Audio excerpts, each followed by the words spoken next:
I don't think we talk enough about how lonely and discombobulating it is on the side of healing when you've healed so immensely and you now refuse to be anything other than yourself. You have unlearned all of the things that you identified with, that you tried to be accepted, to be loved, to fit in.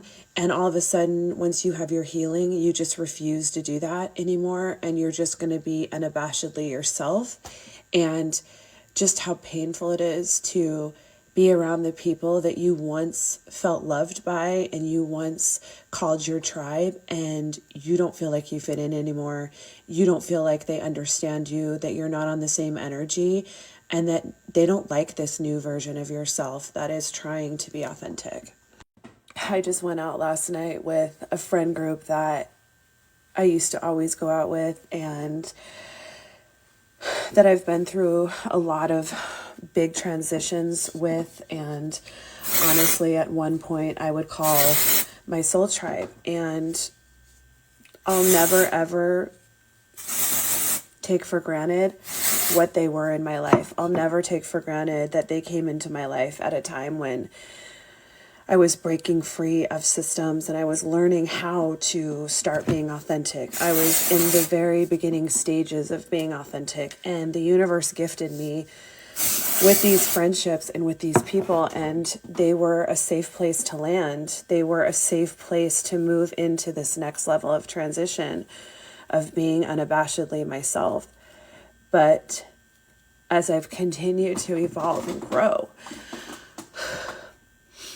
I have outgrown a lot of them. I've outgrown a lot of relationships that once were so important to me. And I think what's been so hard to face is that I thought that I was going to be okay and be able to maintain my relationship with them and maintain the access that I gave to them of me and my energy in my life, and also move into this next dimension of life, this next dimension of identity. And I'm realizing now that I can't do that.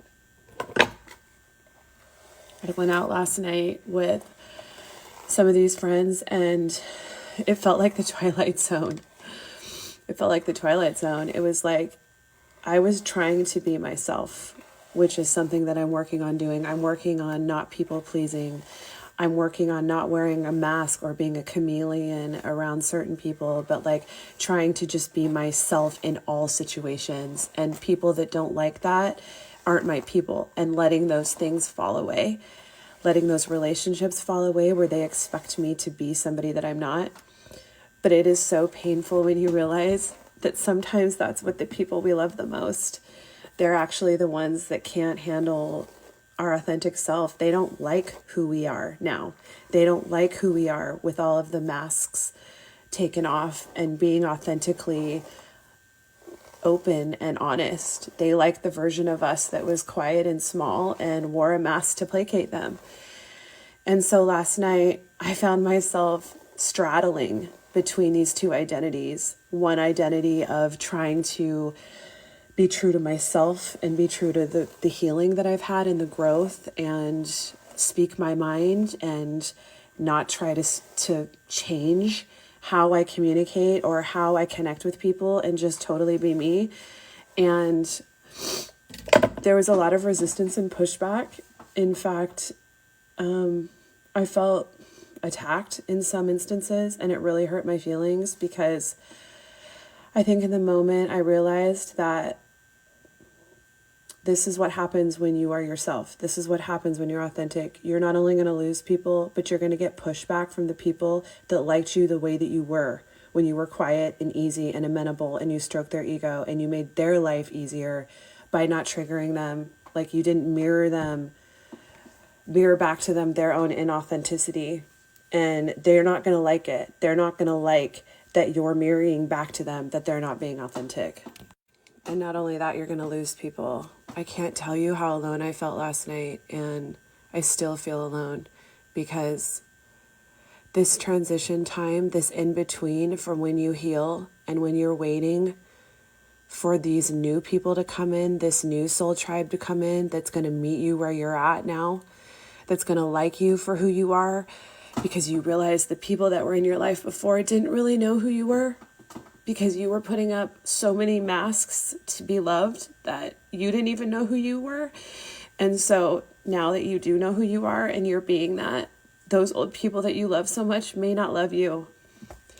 And so now you're alone, and you have to wait until the people that do love who you authentically are show up. And that in between time is so painful and so scary, because you're not only alone, but you're also losing. You're losing relationships while being alone. It's scary, because there's also a part of you that realizes that you've never been this new person. You've never been totally yourself. You've never shown up in the world as just like who you are.